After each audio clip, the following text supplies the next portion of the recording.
One shot big jackpot. చైనాలో ఒక సాధారణ వ్యక్తికి లక్ తలుపు తట్టింది. ఏకంగా 12.3 కోట్ల రూపాయల లాటరీ తగిలింది. ఒక్క రాత్రిలోనే కోటీశ్వరుడయ్యాడు. భార్య యువాన్ మొదట్లో ఈ వార్త విని ఆనందంతో ఉబ్బి తబ్బిపోయింది.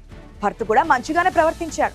భార్యకు 36 మిలియన్ల సొమ్ము ఉన్న బ్యాంక్ కార్డునిచ్చి తనకు అప్పగించాడు.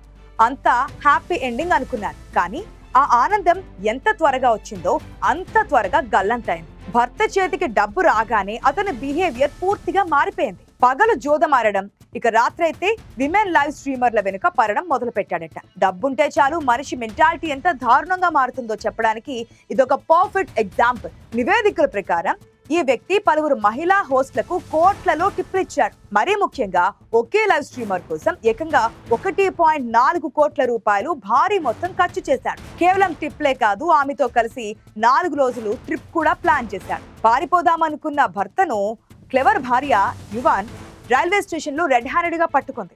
అయినా బుద్ధి రాలేదు. భర్త మొబైల్ ఫోన్ లో యువాన్ కొన్ని సీక్రెట్ చాట్లను చూసింది. అందులో భర్త ఆ మహిళను హనీ అని పిలవడం, తనను తాను హబ్బీ అని చెప్పుకోవడం గమనించింది. చాటింగ్ ఇక్కడతో ఆగలేదు. లవ్ స్టోరీ చాలా డీప్ గా నడిచినట్లుగా ఆ చాట్లు చెప్పాయి. అసలు విషయం తర్వాతే తెలిసింది. యువానికి ఇచ్చిన బ్యాంక్ కార్డులో 36 మిలియన్ రూపాయలు ఉండాల్సింది పోయి 1 రూపాయి కూడా మిగల్లేదిట. దానికి తోడు తన లాటరీ డబ్బుల్లో కూడా ఎక్కువ మొత్తం ఖర్చు అయిపోయింది. భర్తపై కోపంతో ఆగ్రహంతో యువాన్ నిలదీసింది. మోసం చేశావని అరిచింది. లక్ రూపంలో వచ్చిన పారడైజ్ భర్త తప్పుడు నిర్ణయాల వల్ల హెల్ కు మారిపోయింది.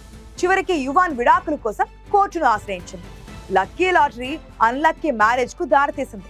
మోరల్ ఆఫ్ ద స్టోరీ ఏంటంటే డబ్బు వస్తే మెంటల్ బ్యాలెన్స్ ఉండాలన్నమాట.